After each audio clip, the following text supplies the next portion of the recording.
Lecture histoire, terrible bébé-tute. Il était une fois une jeune adolescente qui se nommait Lola.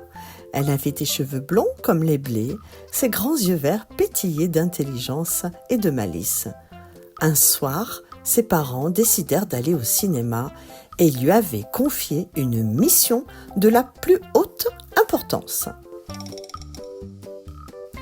S'occuper de son petit frère, Léo, un bébé de 9 mois dodu et joufflu, avec une mèche de cheveux blonds toujours en bataille. Mais Léo n'était pas un bébé ordinaire, c'était le terrible bébé Tutu. Pourquoi Tutu ? Parce qu'il ne lâchait jamais sa sucette. Elle était toujours plantée dans sa bouche, ce qui le faisait parler dans un langage mystérieux et gargouillant.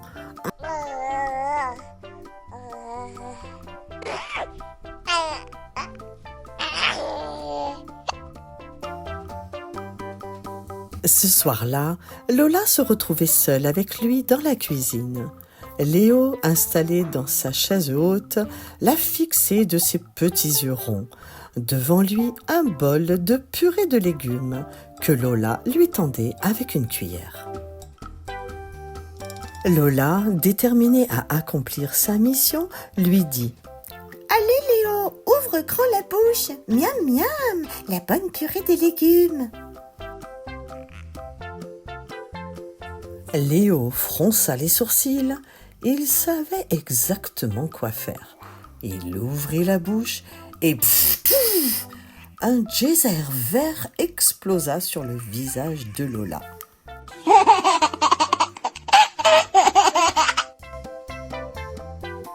Burk, Léo, c'est pas drôle, râla-t-elle en s'essuyant les joues. Léo, lui, la regardait d'un air satisfait, suçotant encore plus fort sa tute. Lola soupira et fallait être plus maligne que lui.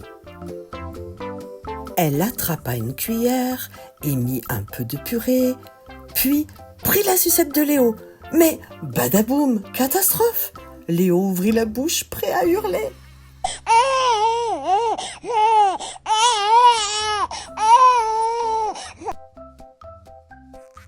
Vite, Lola lui remit la tute en vitesse. Léo arrêta net, lui lança un regard noir et recracha la purée qui était restée dans sa bouche. « Grrr, tu es pire qu'un dragon capricieux !» s'exclama Lola, les bras croisés. Elle réfléchit un instant, puis eut une idée. Elle prit une autre sucette et trempa son embout dans la purée de légumes. Ensuite, d'un geste rapide, elle échangea les sucettes dans la bouche de Léo. Léo suçota, puis ouvrit de grands yeux. Il mâchouilla, fronça les sourcils, réfléchit et avala sans même s'en rendre compte. « Ha ha ha, ça marche !» s'écria Lola, triomphante. Mais Léo n'allait pas se laisser avoir si facilement. Il attrapa sa tute trempée de purée et la lança de toutes ses forces par terre. Elle rebondit sur le sol, puis roula sous le frigo. Gronda-t-il furieux. « Ah non, pas ça !» s'affola Lola. Sans sa tute, c'était la fin du monde. Léo leva les bras et poussa un hurlement si perçant que même le chat du voisin dut sursauter. Lola bondit sous le frigo pour récupérer l'objet sacré et le remit dans la bouche de Léo juste à temps. Instantanément, le calme revint. Léo se remit à sucer tranquillement, comme si de rien n'était. « Tu es vraiment un petit monstre !» soupira Lola, épuisée. Mais une chose était sûre, elle avait réussi à lui faire avaler un peu de purée. Mission accomplie, ou presque. Et ainsi, Lola comprit une grande leçon ce soir-là. s'occuper d'un bébé têtu, c'est une vraie aventure. Lorsque maman et papa rentrèrent à la maison, bébé terrible retrouva son calme, mais pas pour très longtemps.